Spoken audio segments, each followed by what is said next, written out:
Hi, everyone. I hope nobody's freezing the same way I am. It's really warm in here.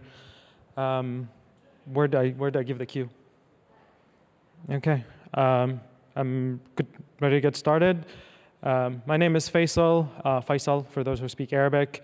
I'm a team lead at Headstorm, a software consultancy in Addison, Texas. I've been in the consulting space for about 6 years now. And in my career, I've focused heavily on data and pipelines and all things backend and in between.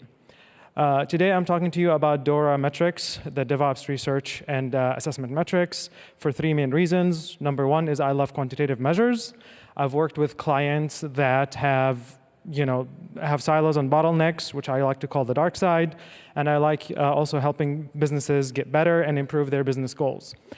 Quick history about DORA metrics. They were founded in 2018 by 3 researchers who focused on a 4-year journey focusing on delivery of system, software, reliability, impact on organizations, and alignment with business goals. So DORA metrics, like I mentioned, they're DevOps research metrics. They help you measure performance of your software delivery. And they help you reduce your failure rate, enable you to build integrations and appreciation of your CI/CD, and align your team and organizational goals between technology and business. There are 4 main DORA metrics: deployment frequency, lead time for change, change failure rate, and mean time to recovery. We're going to talk about each of those here in just a second. The first one is my favorite, which is the deployment frequency. It measures how often you deploy code to production. It's a simple calculation of the number of deployments to production over a certain period of time. And from it, you'll learn that how you're managing your risks and how much your chunk size changes are going to production. The second one is lead time for change, which is the time from a commit until it goes to production. And that's simply averaged over time. And from it, we can glean that if we have shorter time, then we have efficient systems, deployment processes in place for our teams and organizations. The third one, CFR, it's simply a percentage of the failed deployments over the total number of deployments or changes. And similar to the last one, we learned from it that if you have lower CFR, then you have a more stable system and that you're deploying at a good, successful frequency. Lastly is the MTTR. We heard about it earlier by the keynote speaker, and it is basically the average time it takes us to detect an issue until it's resolved. And then similarly, we know that if there's a shorter time, then we have effective practices. This is an example of a DORA metrics dashboard that, okay, what do I do with all these numbers? It's a way for me to visualize my performance over time as an organization, as an IT team, and from there make more decisions. The second half of my talk is the business benefits of introducing DORA metrics.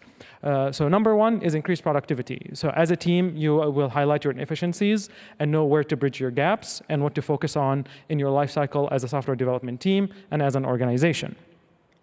The second benefit is better decision making. Whether it is technical or business, you need some quantitative metrics to rely on to make data-driven decisions, whether how to make pivots and what actions and angles to take in your decision making as business, as an IT organization. The third one is better reliability. Any software, we want to deliver reliable systems that have no downtime, ideally 0. And the more insights we have into the data, the more better decisions we make about our recovery and our downtime for our services and our business and client satisfaction and dissatisfaction. Fourth one is improved communication. This is my personal favorite because it aligns business and technology on the same level to make sure we're communicating, collaborating, and making decisions that go hand in hand to drive the business forward. Fifth one is cost savings. All organizations are concerned with the cost of software, and then if we have efficient processes in place, then we're minimizing our waste and we're maximizing our resources, which leads to cost savings across the entire organization, and then we can dedicate our focus to other more important things. All of these really roll up to one main one, which is faster time to market. We are always concerned with the delivery of new features, bug fixes, and updates to our software. And when we implement DORA metrics, we have all of those to help us get faster to market.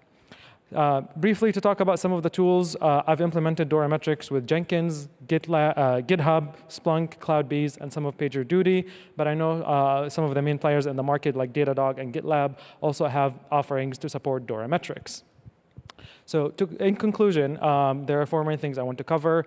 One is that likely that your stack that you're using has DORA metrics. If you're not using them, have fun, explore, and see what value you get out of them. 2, it'll help you make data-driven decisions. And then from there, you have genuinely more agile practices at your organization. It's what I like to call agile utopia. We have feedback-driven decision-making, and all of those really help us make better business value and give us a competitive edge as an organization in the market that we're serving in. Thank you.